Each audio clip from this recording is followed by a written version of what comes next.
Ok, seguimos con la audiencia inicial. Mi compañera Jessica les hablará acerca del tema. Ok, gracias, Viri. Bueno, vamos a hablar de la audiencia inicial. Ahora, ¿qué pasa inmediatamente después de que el imputado detenido en flagrancia o en caso urgente, como ya nos lo había comentado la licenciada Viridiana, sea puesto a disposición del MP y, por lo tanto, en consecuencia, a disposición del juez de control para citarlo a una audiencia inicial? Ahora, ¿qué sucede en la audiencia inicial? Ya pasamos a la etapa de la carpeta de investigación. La que continúa es la audiencia inicial. Esta audiencia tiene dos etapas. La primera etapa es sobre el control de la detención o calificación de la detención y la otra parte es sobre la formulación de la imputación. Para esto hablamos de que el imputado fue detenido en flagrancia o en caso urgente. La cuasiflagrancia también se contempla dentro de la Constitución y es como se le conoce doctrinalmente. Nada más para hacer un pequeño resumen, la flagrancia es cuando el indiciado es sorprendido en el momento en el que está cometiendo el ilícito, en ese momento. Por ejemplo, en un robo, justo cuando está robando, lo detienen. La cuasiflagrancia es cuando inmediatamente después de haberse ejecutado el hecho delictuoso, el indiciado es perseguido materialmente, es decir, cuando es detenido durante su huida material, inmediatamente después de haber cometido el acto. Y en caso urgente, este es cuando se trata de un delito grave, como ya lo mencionaba la licenciada Viridiana, así calificado por la ley, y que existe un riesgo fundado de que el indiciado se sustraiga de la acción de la justicia y que por razón de la hora, lugar o circunstancia no pueda ocurrir ante autoridad judicial para solicitar la orden de aprehensión respectiva. Ahora, ¿qué pasa en la audiencia inicial? Bueno, pues comienza con una presentación de las partes. ¿Qué sucede en este caso? El auxiliar de la sala presenta al juez de control. El juez de control va a ser el encargado de resolver esta audiencia. El auxiliar va a señalar el tipo de audiencia, que es audiencia inicial, el nombre de quien preside el juez de control y el apercibimiento del orden en la sala. Por su parte, el juez va a solicitar la individualización de las partes. Esto es, va a solicitar al Ministerio Público nombre, gafete y formas de localización, al imputado a su vez, nombre y si cuenta con el apoyo de un abogado defensor. De ser lo contrario, va a nombrar un defensor público. Así como en caso de que haya un abogado defensor, también se le va a solicitar nombre, cédula profesional y formas de localización. Ahora, ¿qué pasa dentro de esta audiencia al principio? Bueno, pues el juez se va a asegurar de que el imputado entienda sus derechos. Incluso va a preguntar si le dieron lectura a sus derechos en diligencias previas, como ya lo había mencionado la licenciada Viviana dentro de la integración de la carpeta de investigación. Asimismo, el imputado va a escuchar sus derechos constitucionales y procesales. Una vez que se le hayan leído los derechos al imputado, el juez de control preguntará al detenido si cuenta con defensor, como ya les había dicho, y si no, pues nombrará un defensor de oficio. Se le hará saber que tiene derecho a ofrecer datos de prueba y al acceso de los registros. ¿Qué pasa aquí? Entonces se le da el uso de la voz al Ministerio Público, para lo cual el Ministerio Público va a exponer la legalidad de la detención. Recuerdan que les había dicho que esta audiencia tiene dos etapas, pues ya vamos a entrar directamente a la primera, que es la calificación o control de la legalidad de la detención. Esto es, el Ministerio Público tiene que acreditar que la detención fue legal. Para esto debe considerar la individualización del imputado, las circunstancias de modo, tiempo y lugar para la detención, los datos de prueba que justifiquen la detención y análisis jurídico de flagrancia o caso urgente. Eso está contemplado en el artículo 308 del Código Nacional de Procedimientos Penales.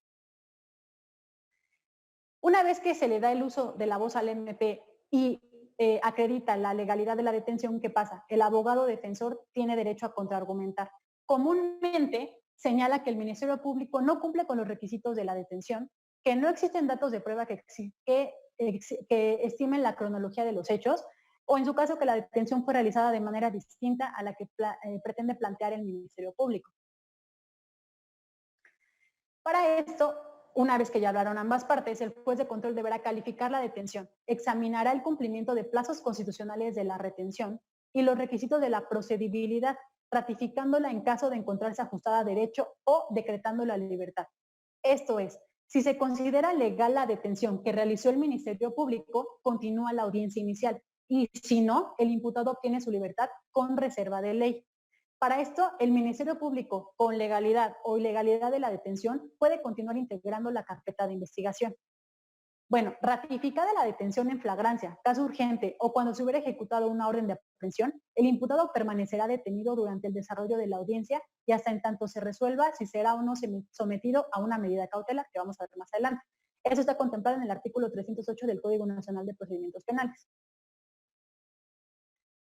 Aquí hay un dato bastante importante que me pareció muy curioso. ¿Qué sucede si al principio de la audiencia inicial el agente del Ministerio Público no está presente?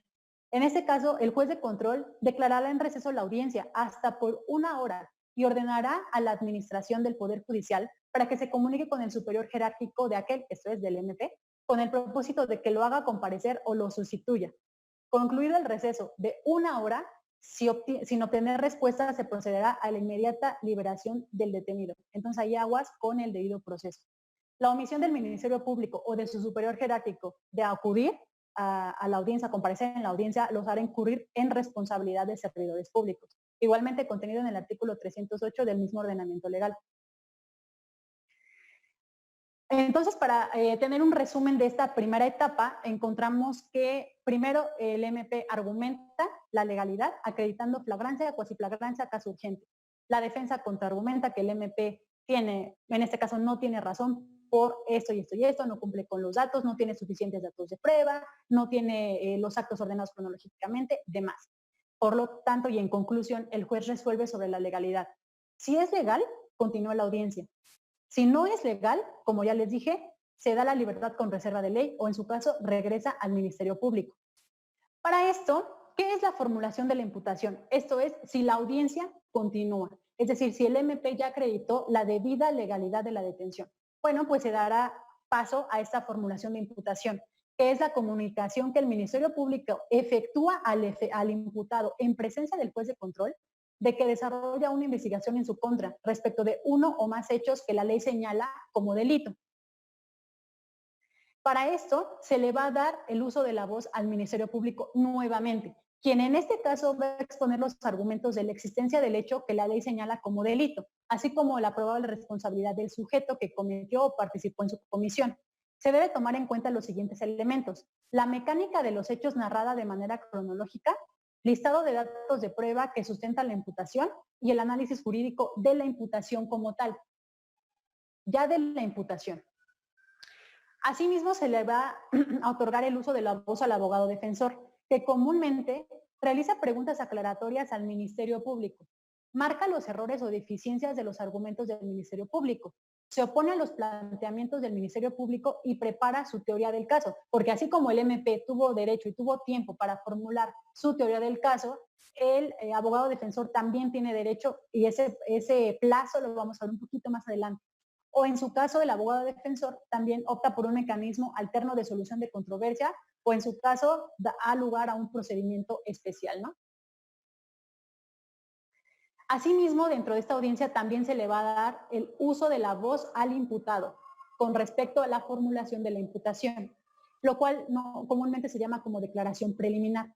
Para esto, el imputado no podrá negarse a proporcionar su completa identidad, debiendo responder las preguntas que se le dirijan con respecto a esta y se le exhortará para que se conduzca con la verdad respecto a su identidad. Se le preguntará si es su deseo proporcionar sus datos en voz alta o si prefiere que sean anotados por separado y preservados en reserva. Y se le dará la opción de que si decide declarar en relación con los hechos que se le imputan, se le informarán sus derechos procesales relacionados con este acto, es decir, con la declaración, y se le hará informar que lo que declare puede ser utilizado en su contra. Es una frase muy conocida, pero sí, en este momento pasa. Y se le cuestionará si ha sido asesorado por su defensor o si es decisión libre comparecer o declarar.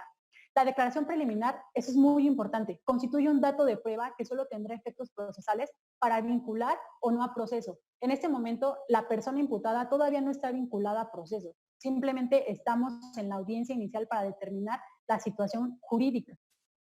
Ahora, si es que decidiera libremente declarar, el Ministerio Público, asesor jurídico de la víctima o ofendido, el acusador en su caso y la misma defensa podrán dirigirle preguntas sobre lo que ya declaró, porque decidió declarar.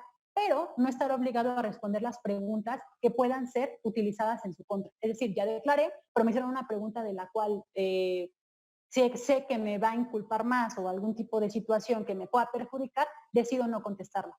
Esto está contemplado en el artículo 20, apartado B de la Constitución Política de los Estados Unidos Mexicanos, así como, bueno, de manera general y en forma específica en el Código Nacional de Procedimientos Penales.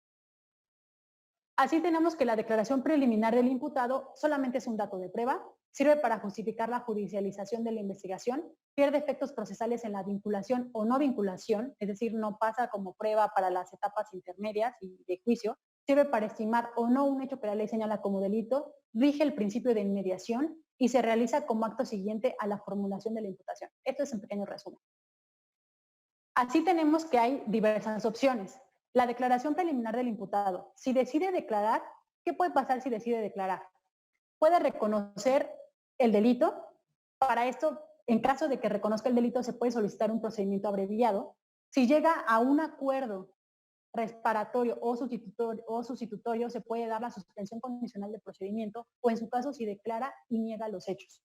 O en su caso, si el imputado se niega a declarar, bueno, pues la audiencia tiene que continuar. Esperemos que sea de ayuda este contenido. Cualquier duda o aclaración, escríbenos en nuestras redes sociales. Capacitando para el futuro.